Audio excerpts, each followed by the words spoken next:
In this week's video, we're going to cover 7 models for creating cash flow with residential properties.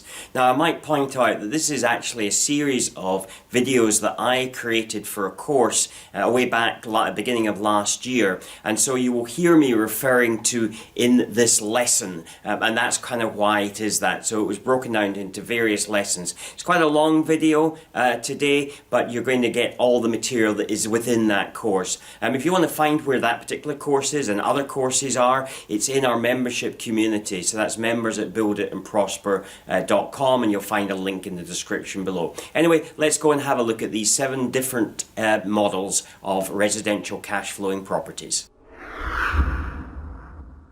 So in this course, we're going to talk about generating cash flow from residential property. We'll talk about some of the benefits of property over other investments, and that would be the case whether it's residential or commercial property that you hold. We'll talk about some of the costs to enter the market, some of the ongoing costs of being in the market, in other words, some of the expenses that you're going to have to take account of on a month-to-month basis. We'll then talk about some different property models within the residential market. So we'll have a lesson on each of those models. And so if you're ready, let's get started. Property, I think, is a great investment vehicle, and I'll come on to explain why I think that in a moment. But I just want to highlight something, is that I was speaking at an event, I think in 2013, and it was not a property event, it wasn't an investment event. In fact, it was a part of an organization that I've been involved in since 2004, which is Toastmasters. So I was delivering a speech to this group of Toastmasters that I was going to be delivering in about a couple of weeks' time. So I just wanted some feedback on that particular speech. And at the end of it, one of the people who gave me some feedback made to me what seemed a curious comment. He seemed to think that property was not something that you should be investing in, and he started to cite different things, saying it's not a liquid asset, and so there's lots of things that he didn't particularly like. And I actually had come across this sort of attitude before, and that led me to doing some further investigation. In fact, eventually it led me to actually subscribing a year later to a investment magazine, which is Money Week, which I still subscribe to.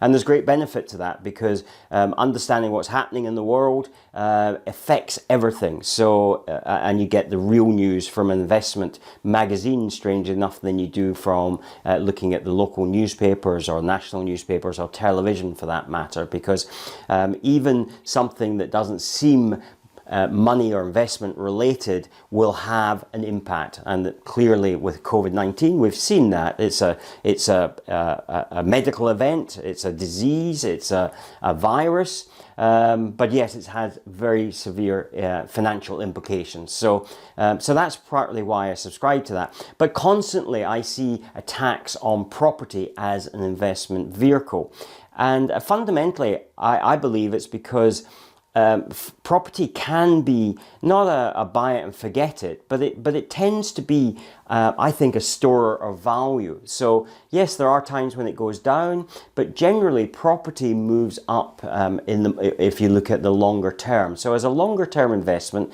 I believe property is very, very good. And in fact, I've heard stories from other countries which have had severe inflation, such as like Zimbabwe, where properties still retain their value, although their currency imploded. And if you know the story of Zimbabwe, you'll know how much that currency depreciated. Anyway, coming back to property, why I believe it's a good investment is that, first of all, if you take a chunk of money, and let's just say it's £10,000 for the sake of a number, and you invest that into any other investment, such as stocks, shares, bonds, gold, or whatever it is, that is the amount that you invest. The benefit of property is that you can usually borrow and leverage up to 3 or 4 times that amount. In other words, if you had 10,000, you could probably borrow another 30,000, and so your investment then becomes actually 40,000. And I know you're probably thinking, oh, you won't get much for 40,000. There are some places that you can, but yes, I agree that that's a small amount.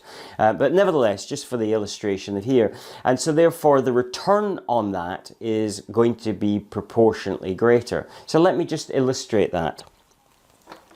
So if you had your 40,000 that you've invested, and let's say that you got a 3% return on that money on an annualized basis, so that would work out at £1,200. However, if you had only the 10,000, then that would only be £300. And so therefore, because you've managed to leverage that, you're getting a greater return. Now clearly, obviously, you've got costs to come out of that. But here's what's really significant. When the market rises, it's rising on that 40,000. Whereas when the market rises in the stock market, it's rising on that 10,000. So if the market goes up 10%, then your value then becomes an additional 4,000. Whereas in the stock market, it would only become 1,000. And then there is also the ability to then compound upon that. So that's why I think property is a very good vehicle. Now, there is an air of caution, I would say, about that, and I've included that in our course on Lower the Risk, so you should check that out. But leaving that aside, I still believe that property is A, a store of value, and B, it gives you that ability to take a larger chunk of money and have a greater appreciation and capital growth. So something further I would like to talk about is the yield. And really the yield is just simply an ROI, the return on your investment. And so let's assume that you had a property that was worth 100,000 and you received a rental income of that of 6,000 per year. So let's say that was £500 a month and you received a 600. So the gross yield on that would be 6%. Now, bearing in mind, if you don't own this outright, then the amount you've invested in there may only be 25,000.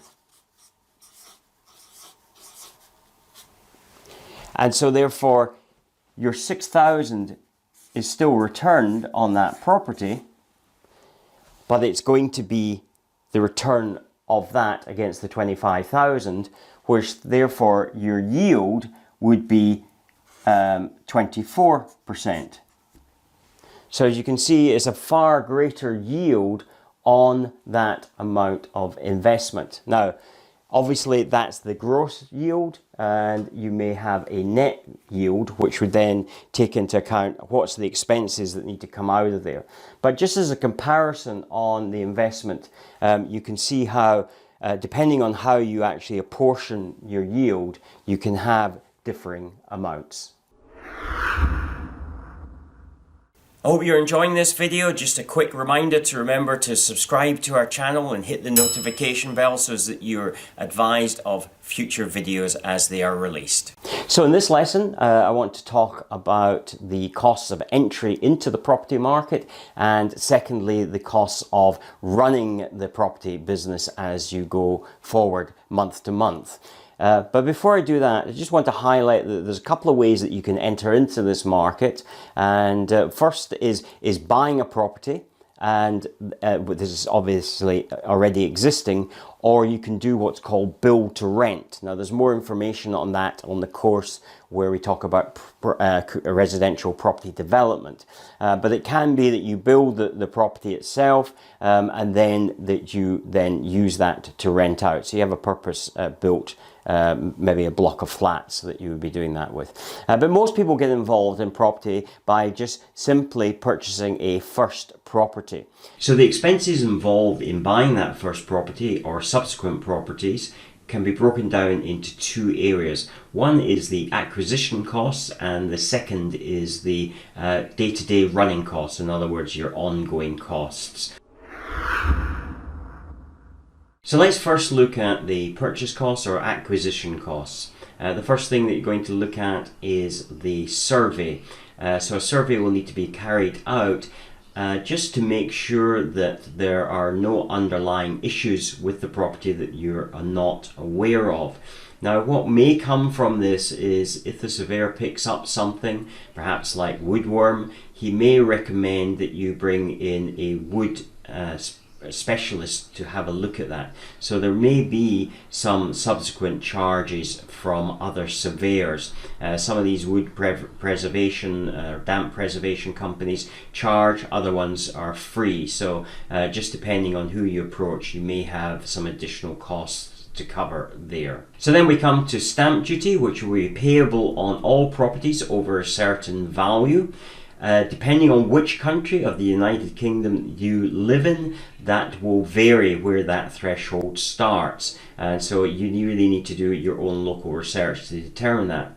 Then we have the additional levy that is payable on all second properties, whether that be for your own personal use as a second home or for investment purposes. And again, this varies depending on which country of the United Kingdom that you live in. In Northern Ireland and England, that is currently set at 3%, and currently in Wales and Scotland, that is set at 4%. And that's one to keep an eye on. So if you have a look at my other course on this site, Lower Your Risk, you'll see that I have had an opinion about this additional levy since 2015 when it was first announced. Then of course everything needs to be tied up legally, so you'll have legal fees to be involved here.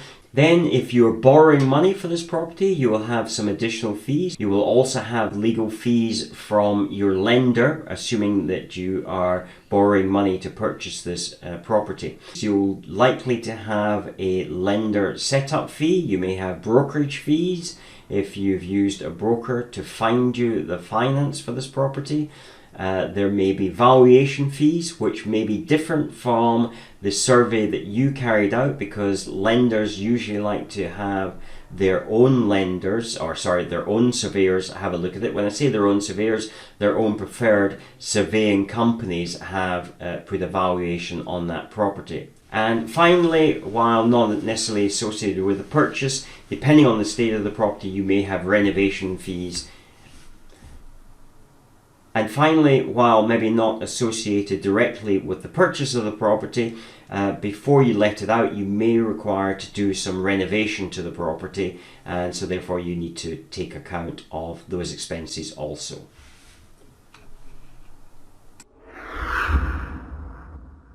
Let's look at the ongoing costs or running costs for your properties. You're going to want to be a member of some sort of association like the Landlords Association, depending on which part of the UK and which association you're a member of. It's probably going to be somewhere between £80 and £100 for that membership per year. Unless you're purchasing your property entirely with cash, then you're probably going to have a mortgage on the property, and therefore the amount that you'll pay will obviously be dependent on the size of the mortgage. You're going to want to have building insurance to cover your property. It would be foolish not to. It's obviously a sizable asset and you need to insure that. You'll also need additional insurances such as landlord insurance to cover your liability as a landlord. You're going to need various testings done on an annual basis, such as the gas safety certificate. You'll also have ongoing maintenance and repairs that need to be carried out during the year. You're going to have an electrical installation condition report done every 3 to 5 years.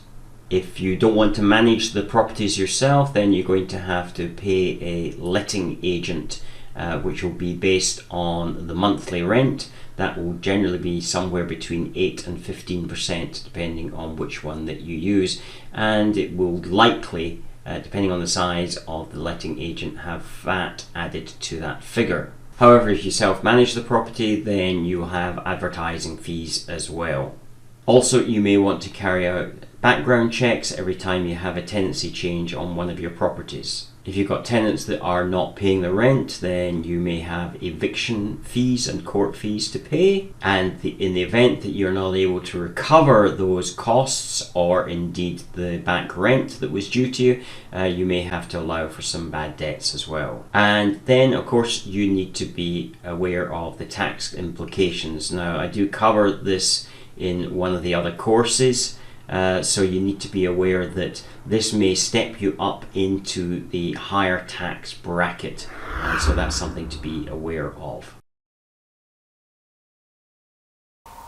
Now, most people, when they start in the residential property market, will acquire single property and they will let that out. Now, we've covered some of the costs in the previous lesson associated with that. But one of the decisions that you're going to need to make is what end of the market that you are going to operate in. So are you going to operate in the lower end of the market, or are you going to operate in the higher end of the market?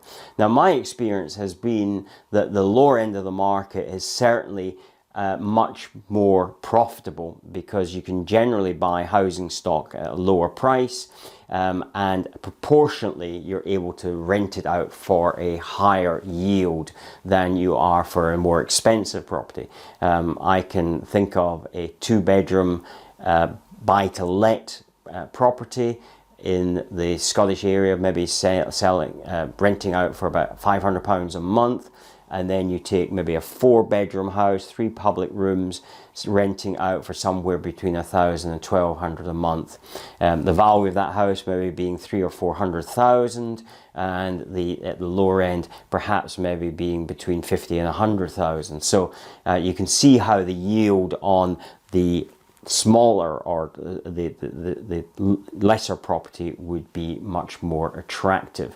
However, a lot of people, they believe that the hassle level may be greater at the lower end than it is at the higher end, and I'm not necessarily sure that is the case. I've seen people who have taken out larger properties who seem to be well off, and yet I've seen them really not care for the property. And then I've seen people at the other end who've really looked after the property. And in fact, when I did have residential properties, I had a tenant in one of my properties for over 7 years, and never really had, I think I had 2 phone calls from them the entire time that they were living in the property. That property clearly needed a lot of work done to it afterwards, because it had been lived in and it required some maintenance. But so that's one of the decisions that you'd have to make, which end of the market, and you'd really have to do some market research to discover what works best for you. Now, as the yields have become lower over the last 10-15 years within the single let market, a lot of people looked to what they call HMO, or houses of multiple occupation. So this is where you take a larger house and you rent it out on a room by room basis. And that's actually essentially how I got started in the property market in 1973. It wasn't called HMO, they didn't have that terminology. And in fact, it was the only way that you could really successfully let out properties in those days, because single lets really came with a heritable title almost to the lease, and therefore even once you got somebody in, you couldn't get them out, and in fact they could actually pass that down to their children as well. So the safer way was actually to rent it out room by room. And so what you typically do is you take a house that has, and we'll just let's assume that this is a 2-story house. And for the sake of argument, let's just say that there are 4 rooms downstairs, and and then upstairs there's a further number of rooms. Let's say there's an additional 3 rooms there. So one of the rooms here is going to be probably a kitchen, and you might have a bathroom here. So let's say there. So you've essentially got 3 rooms there you could let out, and you've got 2 up the stairs that you can let out, plus you got perhaps a bathroom up the stairs as well.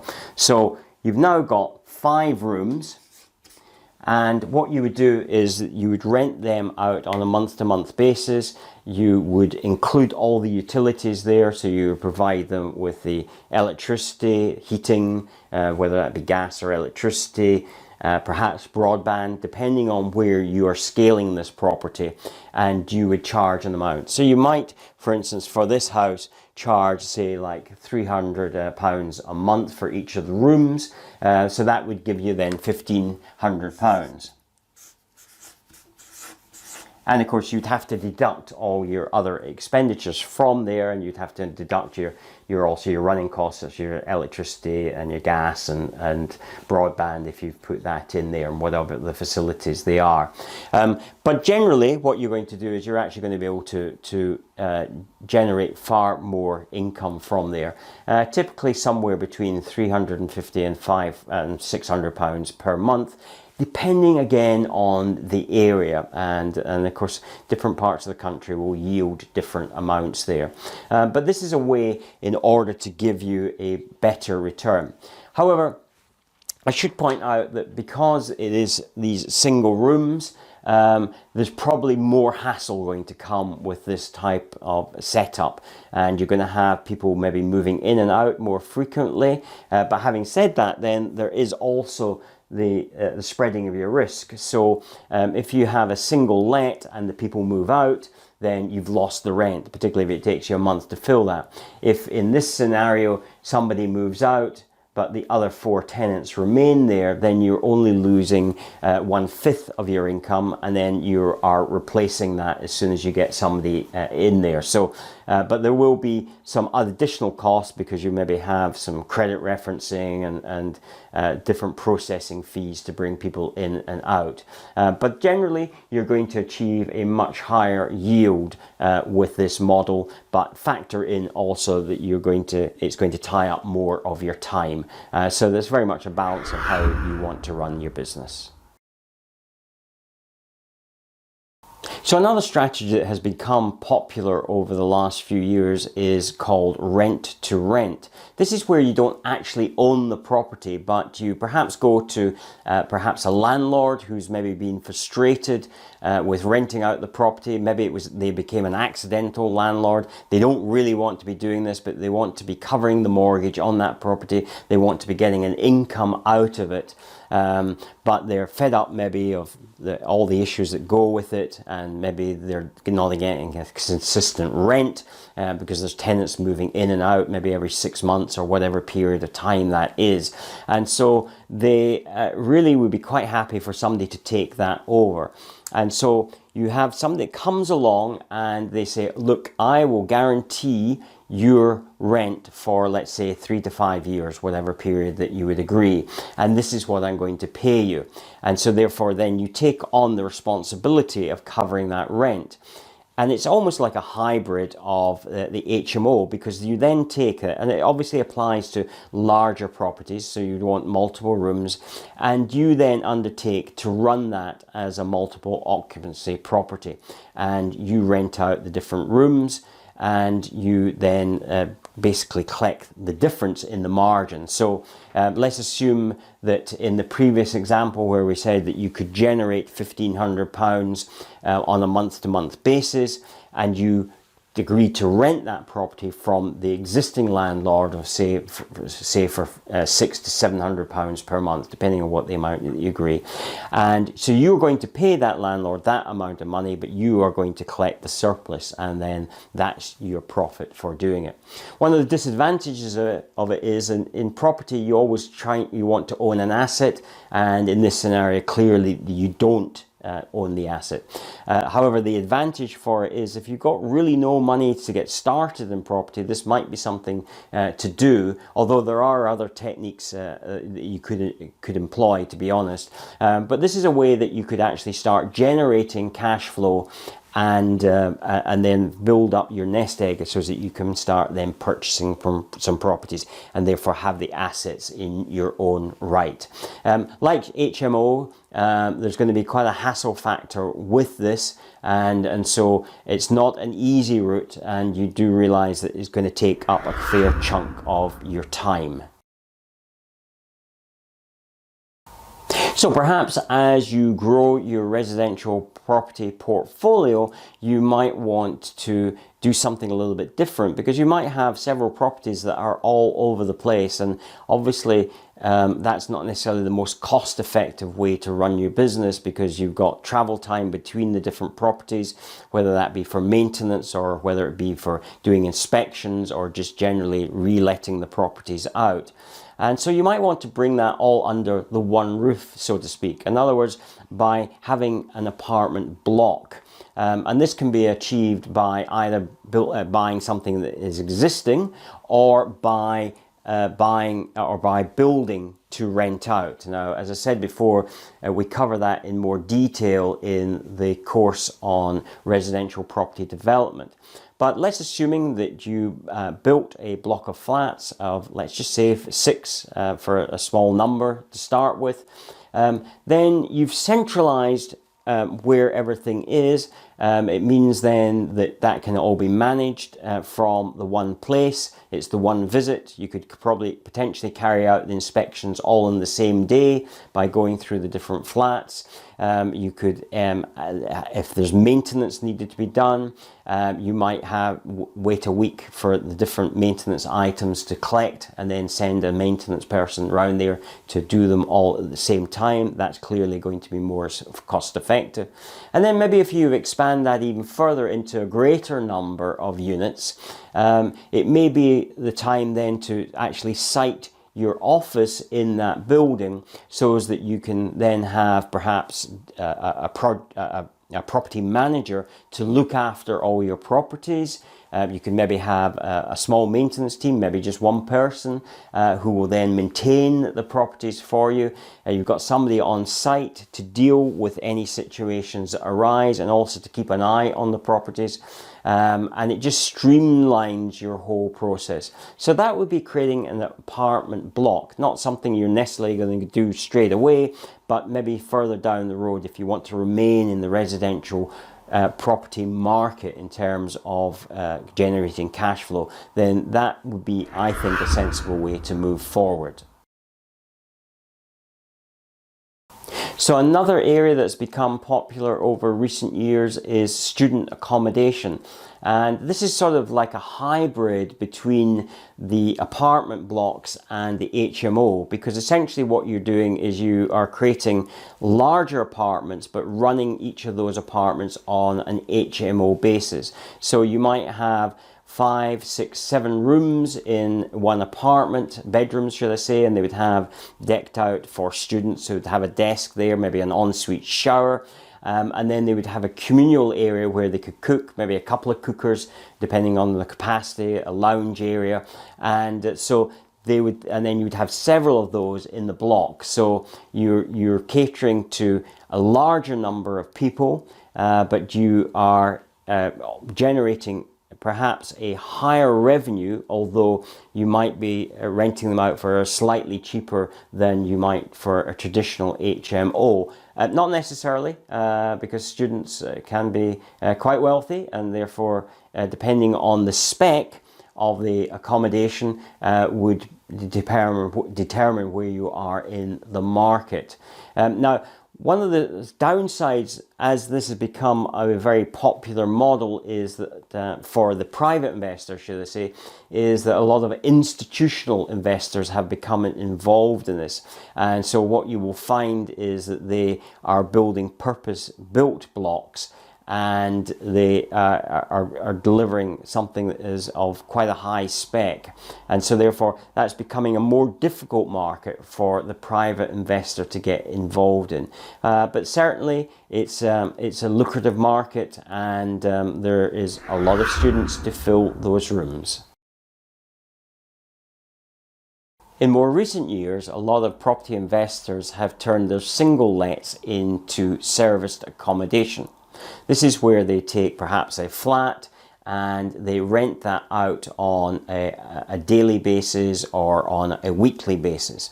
And because of that, they can command a much higher fee for it. So a flat that may have rented out for, say, £500 per month might now rent out for £500 per week, or a proportion of that on the daily rate, and perhaps even more than that. Of course, within that figure, they're going to cover all the running expenses. So they're going to cover the things such as the council tax. They're going to cover the running costs of electricity, gas. They'll provide various cleaning services. So there are some additional expenditures, and of course they're not necessarily going to rent it out for all the weeks of each month, but generally they're going to have a higher yield, and that's why it attracted a lot of people to it. But of course they'll also have to supply furniture in there, and there'll be some wear and tear with that furniture, so that will also increase the expenditures.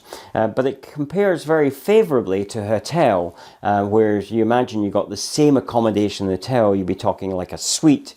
And so therefore for a lot of people it becomes a home from home, and particularly if somebody's having to go to an area for a period of time. They may be on secondment for 3 weeks, 6 weeks, and so therefore that may suit them better than a hotel would. And so there's definitely a market for there. However, word of caution, some councils have really sort of gone against this and don't like the idea of it. They feel that there is a lot of disruption to the existing householders around these properties, and in certain areas they've restricted that up to the point where I know of certain boroughs where they will only allow you to rent that out for 90 days in an entire year. So that would then question whether whether that model would work. But again, you would need to check your own area to find out what the actual regulations are. But that is a different way of approaching the property market. So holiday lets, very similar to a service accommodation, has many of the same expenditures, the same servicing requirements. The only defining difference, I suppose, is where they are located. They tend to be in tourist areas, and they may be a different type of property. For instance, cottages comes to mind, but not necessarily in the larger cities. There may be a demand for them as well, and for instance in Edinburgh, it has a national festival. There's a demand for serviced for holiday lets and serviced accommodation. So very similar hybrid, but another way of generating additional money. The only thing about holiday lets is that they tend to be seasonal, and so therefore you will obviously have spring through to late summer, autumn, which is very popular. You tend to then have a quiet period from October through to Christmas and New Year again being very busy. Later January and February tends to not be busy, so you have to take into account those void periods, not dissimilar to the way a hotel would have to do so. Having said that, there are people who still go on holiday at those times of the year, but it will be less demand for it. So there we have it, some brief outlines of the residential property market where you can generate cash flow. I would ask you also to look at the commercial property market in terms of cash flow, because I believe that you get a far better return. I'm not saying that you necessarily start there. If you're starting your property journey, you might want to start with some residential cash flowing properties and build it up to the commercial market. Think of it like Monopoly. When you play Monopoly, you build one greenhouse and you hope to get up to 4 greenhouses and then move on to hotel. Well, the houses are as residential letting and the hotel is commercial property. Of course, there's much more than hotels that you can commercially let, and there's many more ideas there. So certainly have a look at that course. The other course I would highly recommend that you have a look at is Lowering Your Risk, because I outlined some of the risks that are coming down the road within the residential property market and how you can mitigate them. So that's well worth checking out. I hope you found that useful. If you're new to the channel, then please remember to subscribe and hit that notification bell so that you're notified of when new videos are released. There's plenty of videos in this series still to come, and of course there'll be lots more videos after that. So remember to stay with the channel. We've got lots of good, valuable content coming up this year. If you want to share this with your friends, please like and share. Really appreciate that. And if you've got any comments, put them in the comment section below. Also remember, we have a free membership community to join, plus we have some other videos or at least courses in this series like this, so you'll be able to access them on the membership site. And finally, if you're looking for land, we have a land finding course. Visit us at builditandprosper.com to find out more details on that.